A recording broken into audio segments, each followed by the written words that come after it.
സംസ്ഥാനത്ത് തെരഞ്ഞെടുപ്പ് ചിത്രം പൂർണ്ണമായിരിക്കുന്നു. ഇന്നലെയാണ് BJP അവരുടെ 4 മണ്ഡലങ്ങളിലെ സ്ഥാനാർത്ഥികളുടെ പ്രഖ്യാപിച്ചത്. ഏറ്റവും പ്രധാനപ്പെട്ട 2 സ്ഥാനാർത്ഥികൾ, ഒന്ന് BJP സംസ്ഥാന അധ്യക്ഷൻ K. സുരേന്ദ്രൻ വയനാട്ടിൽ മത്സരിക്കുന്നു. അതുപോലെ തന്നെ കൊല്ലത്തെ സ്ഥാനാർത്ഥി പ്രഖ്യാപനമാണ്. കൃഷ്ണകുമാറാണ് അവിടെ സ്ഥാനാർത്ഥി. അദ്ദേഹം ഇപ്പോൾ നമ്മോടൊപ്പം ചേരുന്നു. ഇന്നലെ ഞാൻ നേരത്തെ പറഞ്ഞ പോലെ ഒരു സസ്പെൻസ് കാൻഡിഡേറ്റിനാണ് താങ്കളുടെയും. എങ്ങനെ കാണുന്നു പാർട്ടിയുടെ പുതിയ ഈ ഉത്തരവാദിത്തത്തെ? ആദ്യം തന്നെ പാർട്ടിയുടെ കേന്ദ്ര സംസ്ഥാന നേതാക്കളോടും പ്രത്യേകിച്ച് ബഹുമാന്യനായ പ്രധാനമന്ത്രി ശ്രീ നരേന്ദ്രമോദിയോടും ഈ ഒരു അവസരത്തിൽ നന്ദി പറയുന്നു. കാരണം നമുക്ക് വലിയൊരു ചുമതലയാണ് തന്നിരിക്കുന്നത്. അപ്പോൾ ഇങ്ങനൊരു ചുമതല തരുമ്പോൾ ഞാൻ പുറകോട്ട് ഓർക്കുന്നത് 3 വർഷമായുള്ള പാർട്ടി വന്ന സമയത്ത് തന്നെ കേരളത്തിൻ്റെ തലസ്ഥാന നഗരിയിൽ ഒരു സീറ്റ് തരുന്നു, മത്സരിക്കാൻ പറയുന്നു. അതിനുശേഷം ഇപ്പോൾ കൊല്ലത്ത് അവിടെ ഒരു സിറ്റിംഗ് MP-യും ഒരു സിറ്റിംഗ് MLA നിൽക്കുകയാണ്. അവർക്കെതിരെ എന്നെ അവർ നോമിനേറ്റ് ചെയ്യുന്നുണ്ടെങ്കിൽ നമ്മളിലൊരു വിശ്വാസമുണ്ട് പാർട്ടിക്ക്. അപ്പോൾ ആ വിശ്വാസത്തിന് നന്ദി പറയുന്നു. ഒപ്പം അവിടുത്തെ പ്രവർത്തകർ അവർ ധാരാളം പേര് വിളിക്കുന്നു, ആവേശത്തിലാണ്. കാരണം അവരും പറയുന്നു നല്ലൊരു സ്ഥാനാർത്ഥിയെ ഞങ്ങൾക്ക് കിട്ടി. അപ്പോൾ എല്ലാം കൊണ്ടും ഒരു സന്തോഷത്തിൻ്റെയും നന്ദിയുടെയും ഒരു ഭാഷയാണ് ഇപ്പോൾ സ്വീകരിക്കാൻ തോന്നുന്നത്. കുറച്ച് അപ്രതീക്ഷിതമാണെന്ന് തോന്നുന്നു ഈ ഒരു സ്ഥാനാർത്ഥിത്വം. അത് 2 ദിവസം മുമ്പെന്ന ബഹുമാന്യനായ സുരേന്ദ്രൻജി വിളിച്ചിട്ടുണ്ടായിരുന്നു. പറഞ്ഞു ഇങ്ങനെ താങ്കളുടെ പേര് ലിസ്റ്റിലുണ്ട്, ഒന്ന് പ്രിപ്പയർഡ് ആയിക്കോളൂ എന്ന് പറഞ്ഞു. അതുകൊണ്ട് അത്ര വലിയൊരു അപ്രതീക്ഷിതമല്ല. എങ്കിലും സ്വാഭാവികമായിട്ട് ഞാൻ കൊല്ലത്തോട്ട് എന്നെ വിടുന്ന ഞാൻ വിചാരിച്ചിരുന്നില്ല. കാരണം വെച്ച് കഴിഞ്ഞാൽ നമ്മളിൽ ഇത്രയും വിശ്വാസം ഉണ്ടെന്ന് ഞാനും പ്രതീക്ഷിച്ചില്ല. എങ്കിലും സന്തോഷവും നന്ദിയും. ഞങ്ങളിപ്പോൾ രാഷ്ട്രീയത്തിൽ ഒരു പുതുക്കക്കാരല്ല അങ്ങ്. കാരണം കഴിഞ്ഞ നിയമസഭയിൽ മത്സരിച്ചു, വലിയ രീതിയിൽ പ്രചരണരംഗത്ത് അവസാന ഘട്ടമൊക്കെ മുന്നേറി. ഞാൻ റിപ്പോർട്ട് ചെയ്തപ്പോൾ എനിക്ക് ഓർമ്മയുണ്ട്, നല്ല രീതിയിൽ മുന്നോട്ട് പോയതുമാണ്. അതൊരു എക്സ്പീരിയൻസ് ഒരു ഗുണം ചെയ്യില്ലേ കൊല്ലത്ത് പോയി പോകുമ്പോൾ? തീർച്ചയായിട്ടും. അതിനൊക്കെ പുറമെ എന്തെന്ന് വെച്ച് കഴിഞ്ഞാൽ ഇപ്പോൾ കൊല്ലം നമ്മളെല്ലാവരും ഇപ്പോൾ തിരുവനന്തപുരത്ത് ജീവിച്ചാലും കലാകാരന്മാരാണ്. അപ്പോൾ നമുക്ക് എല്ലായിടത്തും ഷൂട്ടിങ്ങിന് പോകാൻ പറ്റും. കൊല്ലത്ത് ഞാൻ ധാരാളം സീരിയലുകൾ അഭിനയിച്ചിട്ടുണ്ട്. അപ്പോൾ നമ്മൾ അവിടെ താമസിച്ചാണ് അഭിനയിക്കുന്നത്. ഇതിപ്പോൾ ഏകദേശം 35 കൊല്ലമായി ക്യാമറയ്ക്ക് മുന്നിൽ വന്നിട്ട്. അപ്പോൾ സൗഹൃദങ്ങൾ, ബന്ധങ്ങൾ, ഇപ്പോൾ അമ്മയുടെ അനിയൻ കല്യാണം കഴിച്ചിരിക്കുന്ന അവിടെയാണ്. അപ്പോൾ ധാരാളം സൗഹൃദ ബന്ധങ്ങളുണ്ട്. അപ്പോൾ അതിനും പുറമെ രാഷ്ട്രീയപരമായിട്ട് തന്നെ നമ്മൾ നോക്കിക്കഴിഞ്ഞാൽ കൊല്ലം ജില്ലയുടെ നമ്മൾ ചരിത്രം പഠിക്കുമ്പോൾ പുരാതന കാലം തൊട്ട് തന്നെ സാംസ്കാരികമായിട്ടും സാമൂഹികമായിട്ടും സാമ്പത്തികമായിട്ടും വളരെ ഉയർന്നു നിന്നൊരു സ്ഥലമാണ്. ഈ കൊല്ലം കണ്ടാൽ ഇല്ലം വേണ്ടെന്ന് പറയുന്നതിന് പോലും കാരണം അത്ര സുന്ദരമായൊരു സ്ഥലമായിരുന്നു. പക്ഷേ സംസ്ഥാന രൂപീകരണത്തിന് ശേഷം ഇരു മുന്നണികളും ഇത്രയും അവഗണിച്ചൊരു ജില്ലയില്ല. അപ്പോൾ അതുകൊണ്ട് തന്നെ ഞാൻ നോക്കുന്നത് ഇന്ന് നരേന്ദ്രമോദി അദ്ദേഹത്തിൻ്റെ വികസന പദ്ധതികൾ നമുക്ക് കേൾക്കുകയല്ല, കാണാൻ കഴിയുന്ന വികസനങ്ങൾ. അതിൽ നമുക്കിവിടെ ഒരു MP-യോ MLA ഇല്ലാതിരുന്നിട്ട് പോലും 36 കൊല്ലമായിട്ട് അടഞ്ഞു കിടന്ന ഹൈവേ വർക്ക് അവിടെ തുറന്നിരിക്കുന്നു. ഇപ്പോൾ അതിൻ്റെ 2ാം ഘട്ട വികസനവും നടന്നുകൊണ്ടിരിക്കുകയാണ്. ഒപ്പം ഇപ്പോൾ നമ്മൾ നോക്കിക്കഴിഞ്ഞാൽ വന്ദേ ഭാരത്, ആ ട്രെയിനുകളൊക്കെ നമുക്ക് ഇവിടെ നിന്ന് റെപ്രസെൻറ്റേറ്റീവ്സ് ഇല്ല കേന്ദ്രത്തിൽ, എന്നിട്ടും തരികയാണ്. അപ്പോൾ അതുകൊണ്ട് തന്നെ ഞാൻ ആലോചിക്കുന്നു, കൊല്ലത്തേക്ക് നമ്മളെ വിടുമ്പോൾ കൊല്ലത്തിന് ജനങ്ങൾക്ക് ഒന്ന് മനസ്സിലാക്കാനൊരു അവസരമുണ്ട്. അതായത് നരേന്ദ്രമോദിയുമായി അടുത്ത് നിൽക്കുന്നൊരു വ്യക്തിയും കൂടിയാണ്. മാത്രവുമല്ല അവിടുത്തെ MP തന്നെ ഈ അടുത്ത കാലത്ത് അദ്ദേഹത്തിൻ്റെ കൂടെ ഭക്ഷണം കഴിക്കുന്ന ഫോട്ടോസ് ഇട്ടിരുന്നത് അദ്ദേഹം പ്രധാനമന്ത്രിയെ പ്രകീർത്തിച്ചിരിക്കുന്നു അദ്ദേഹത്തിൻ്റെ നടപടികളെ. അപ്പം ഞാൻ അവിടുത്തെ ജനങ്ങളോട് നേരിട്ട് ചോദിക്കുകയാണ്, അവിടെ ഒരു MP-യും MLA-യും ഒന്നും ചെയ്തിട്ടില്ല. നരേന്ദ്രമോദിജി കേന്ദ്രത്തിൽ തുടർഭരണം എല്ലാവർക്കും അറിയാം, അദ്ദേഹമാണ് വരാൻ പോകുന്നതെന്നും. അങ്ങനെയാണെങ്കിൽ എന്തുകൊണ്ട് നരേന്ദ്രമോദിയുടെ പ്രതിനിധിയായ ഒരു BJP-കാരനെ അവിടെ നിന്ന് ജയിപ്പിച്ചുകൂടാ? നമുക്ക് വികസനം നേരിട്ട് കൊണ്ടുവരാം. നിങ്ങൾക്ക് എന്ത് പ്രശ്നമുണ്ടെങ്കിലും ഏത് സമയവും എന്നെ കണ്ട കാര്യങ്ങൾ അവതരിപ്പിക്കാം. നമുക്ക് കൊല്ലത്തെ ഇന്ന് കേരളത്തിലെ ഏറ്റവും നമ്പർ 1 ജില്ലയാക്കി മാറ്റാമെന്ന് ഞാൻ ഉറപ്പ് തരിക. തിരുവനന്തപുരത്ത് നിന്ന് തൃശ്ശൂരിലേക്ക് സുരേഷ് ഗോപി പോയിട്ട് ഇപ്പോൾ അദ്ദേഹം അവിടുത്തെ ഒരു തൃശ്ശൂർകാരനായി ഏകദേശം മാറിക്കൊണ്ടിരിക്കുകയാണ്. വീണ്ടും തിരഞ്ഞെടുപ്പ് മത്സരിക്കുന്നു. ഇത്തവണ തൃശ്ശൂർ പിടിക്കുമെന്ന് പറയുന്നു. അതുപോലെ കൊല്ലം കണ്ട ഇല്ലം വേണ്ട നിങ്ങൾ പറയുമ്പോൾ കൊല്ലത്ത് പോയിട്ട് ഇനി ഒരു കൊല്ലംകാരനായിട്ട് മാറാനുള്ള തയ്യാറെടുപ്പാണോ? ഇനി കൊല്ലം എൻ്റെ ഇല്ലമാകുമോന്നും അറിയില്ല. അപ്പോൾ ഇതിനകത്ത് എനിക്കും പറയാനുള്ള ഇത്രേ ഉള്ളൂ, ഇത് മോദിയുടെ ഗ്യാരണ്ടിയാണ്. കൂടെയുണ്ട് കൃഷ്ണകുമാർ. കാരണം അദ്ദേഹത്തിൻ്റെ അടുത്ത് നമ്മളൊരു പദ്ധതിയെപ്പറ്റി പോയി പറഞ്ഞ് മനസ്സിലാക്കി കൊടുത്താൽ, അതായത് നമ്മൾ ചുമ്മാ ചെന്ന് പറയരുത്, അതിൻ്റെ സാധ്യതയെപ്പറ്റി പൂർണ്ണമായി പഠനം നടത്തി പോകണം. ഉദാഹരണത്തിന് തിരുവനന്തപുരത്ത് ഏപ്രിൽ 2, 2021 പ്രചരണത്തിന് അദ്ദേഹം വരുമ്പോൾ ഇവിടുത്തെ ചിരകാലൊരു അഭിലാഷമാണ് ഒരു മിനി ഫിഷിംഗ് ഹാർബർ. സ്റ്റേജിൽ വെച്ച് ഞാൻ കൊടുക്കുന്നത്. സാധാരണ കൊടുത്താൽ ഫയൽ വാങ്ങിക്കും, ആ ഫയൽ പിന്നെ അപ്രത്യക്ഷമാവും. 24 മണിക്കൂറിനകത്ത് 2 മന്ത്രിമാരെ, പ്രഹ്ലാദ് ജോഷിജി, മുരളീധരൻജി, 2 പേരെയും സ്പോട്ടിൽ അയക്കുന്നു. സർവേ നടത്തിയിട്ട് റിപ്പോർട്ട് അയക്കാൻ പറഞ്ഞു. ഇതിനുശേഷം അദ്ദേഹം പറഞ്ഞിട്ട് പർഷോത്തം റുപാലജി, അതായത് ഫിഷറീസ് മിനിസ്റ്ററെ പോയി കാണുന്നു. കാര്യങ്ങളെല്ലാം നടന്നു വന്നപ്പോൾ അവസാനം എന്താണ്? സംസ്ഥാന സർക്കാർ സ്ഥലം കൊടുക്കില്ല.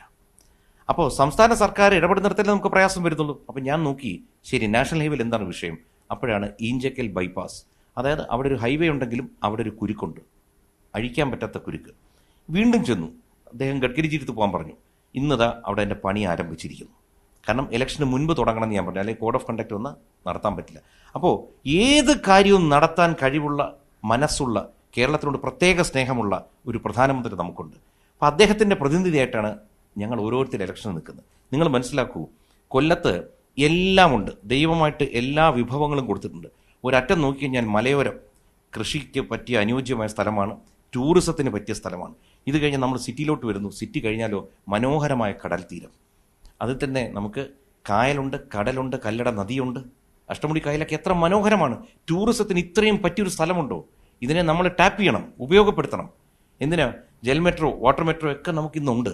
എന്തൊക്കെ സൗകര്യങ്ങൾ കൊണ്ടുവരാം. അതുകൊണ്ട് ഞാൻ ഇപ്പോഴും പറയുന്നു, വളക്കൂറുള്ളൊരു മണ്ണായ കൊല്ലത്തേക്ക് ദൈവമായിട്ട് എന്നെ അയക്കുകയാണ്. നിങ്ങളും ചിന്തിക്കൂ, കഴിഞ്ഞൊരു തലമുറ വികസനം കാണാതെ ഈ രണ്ട് മുന്നണികളും കൂടി അവഗണിച്ച് ആ അവഗണന അനുഭവിച്ചവരാണ്. നമ്മളും അനുഭവിക്കുകയാണ്. അടുത്ത തലമുറയ്ക്ക് ഒന്നാം തരം ഒരു കൊല്ലം കൊടുക്കണം. അതുകൊണ്ട് ഞാൻ കൊല്ലംകാരോട് അഭ്യർത്ഥിക്കുകയാണ്, കൊല്ലം 5 കൊല്ലം തരണം. അതുതന്നെയാണ് ഈ അങ്ങ് ഈഞ്ചക്കൽ ബൈപ്പാസ് കാര്യം പറഞ്ഞു. പക്ഷെ വലിയ ട്രോളുകളിലാണ് പിന്നീട് ഇത് കണ്ടത്. കൃഷ്ണകുമാർ ജി എന്നൊക്കെ പറഞ്ഞ് വലിയ ട്രോളുകളിലാണ്. അത് ശ്രദ്ധപ്പെട്ടായിരുന്നു. എല്ലാം ശ്രദ്ധപ്പെടുന്നുണ്ട്. കാരണം എന്നറിയോ, ട്രോളെല്ലാം എന്തുകൊണ്ട് ആര് ചെയ്യുന്നു നമ്മൾ മനസ്സിലാക്കിയാൽ മതി. നമ്മുടെ നാട് നന്നാവുന്നതിനോട് വിയോജിപ്പുള്ള പലരുമുണ്ട്.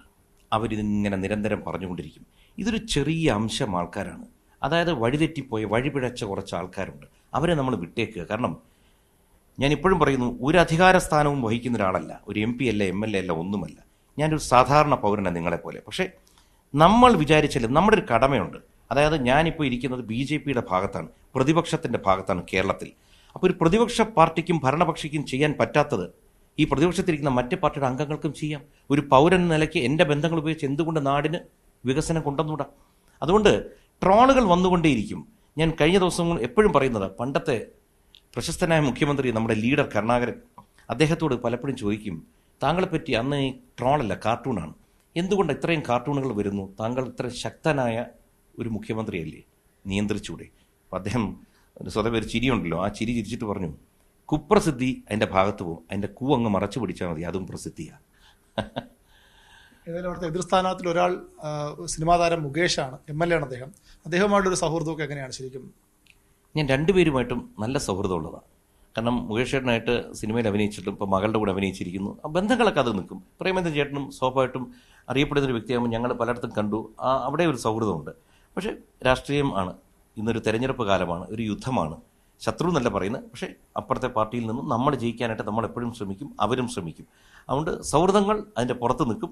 ഇപ്പോൾ ഇലക്ഷൻ കഴിയുന്നവരെ നമ്മൾ ഏറ്റവും നല്ല രീതിയിൽ കൊല്ലത്തിന് വേണ്ടി പ്രവർത്തിച്ച് വിജയിക്കാൻ ശ്രമിക്കും. NK പ്രേമേന്ദ്രനെതിരെ ഒരു ആരോപണം, BJPയുടെ കാൻഡിഡേറ്റ് കൂടിയാണ് അദ്ദേഹം BJPയുടെ വോട്ട് RS വോട്ട് എല്ലാ തവണയും സമാഹരിക്കുന്ന ആളാണ്. അപ്പോൾ അത് മറികടന്ന് വേണം താങ്കൾക്ക് അവിടെ ഈ വോട്ട് സമാഹരിക്കാൻ കഴിയുമോ? അല്ല, നമ്മളവിടെ പോകുമ്പോഴെപ്പോഴും നമ്മുടെ ശക്തിയെപ്പറ്റി മാത്രമേ നമ്മൾ ചിന്തിക്കൂ. ശത്രുവിൻ്റെ വീക്ക്നെസ്സുകൾ നമ്മൾ കണ്ടെത്തും, അത് വേറെ കാര്യം. എങ്കിൽ പോലും ഒരിക്കലും BJPയുടെയും RSSൻ്റെ വോട്ട് ഒരിടത്തും പോകില്ല, അതവിടെ തന്നെ ഇരിക്കും. പിന്നെ ന്യൂട്രൽ വോട്ടേഴ്സ് എപ്പോഴും നല്ല സ്ഥാനാർത്ഥികളെ നോക്കും.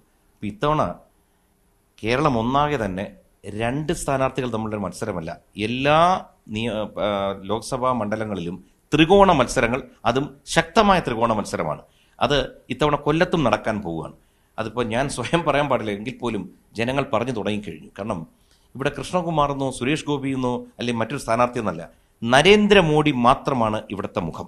നരേന്ദ്രമോദിയുടെ സ്ഥാനാർത്ഥിക്ക് വോട്ട് ചെയ്യുക. കാരണം 400-ൽ പരം സീറ്റ് നേടി വീണ്ടും 3ാം തവണ ഭരണത്തിൽ വരാൻ പോകുന്നൊരു മുന്നണിയുടെ ആൾക്കാരെ ജയിപ്പിക്കേണ്ടത് അനിവാര്യമാണെന്ന് ഇവിടെ ഇടതുപക്ഷത്തിരിക്കുന്നൊരു വലതുപക്ഷത്തിരിക്കും ചിന്തിക്കുന്നുണ്ട്. കാരണം ഇവർ രണ്ടുപേരും ഒരേ മുന്നണിയാണ്. ഈ 2 പേർക്കും, ശ്രീ പ്രേമേന്ദ്രനാണെങ്കിലും ശ്രീ മുകേഷ് ആണെങ്കിലും, ഇവരാരെയെ പ്രധാനമന്ത്രിയായിട്ട് കാണുന്നത്? രാഹുൽ ഗാന്ധിയെ. ചേട്ടാ, 2 പേർക്കും രാഹുൽ ഗാന്ധിയെ വേണമെങ്കിൽ പിന്നെ നിങ്ങൾ ഒരുമിച്ച് നിൽക്കൂ. ഞാൻ പറയുന്നു, പ്രധാനമന്ത്രി നരേന്ദ്രമോദിക്ക് വേണ്ടിയാണ് നിൽക്കുന്നത്. അദ്ദേഹത്തെയാണ് തിരഞ്ഞെടുക്കേണ്ടതെങ്കിൽ, ഈ നാടിൻ്റെ നന്മയാണ് ആഗ്രഹിക്കുന്നതെങ്കിൽ നിങ്ങൾ എനിക്ക് വോട്ട് ചെയ്യൂ. അവരൊരു മുന്നണിയായിട്ട് നിൽക്കുന്നു ഈ കേരളത്തിന് പുറത്ത്. പക്ഷെ കേരളത്തിനകത്ത് വെറുതെ നാടകം കളിക്കുകയാണ്. അത് തിരിച്ചറിയാനുള്ള വിവേകവും ബുദ്ധിയും കൊല്ലംകാർക്കൊണ്ട് അവരത് ഈ തെരഞ്ഞെടുപ്പിൽ കാണിക്കും. ഏതായാലും എല്ലാ ആശംസകളും, വിജയാശംസകൾ. നന്ദി, നമസ്തേ. കൊല്ലം ഇല്ലമാക്കി മാറ്റാൻ കൃഷ്ണകുമാർ തയ്യാറെടുക്കുകയാണ്. ശക്തമായ ത്രികോണ പോരാട്ടം കൊല്ലത്തുണ്ടാകുമെന്ന ഉറപ്പാണ് അദ്ദേഹം നൽകുന്നത്.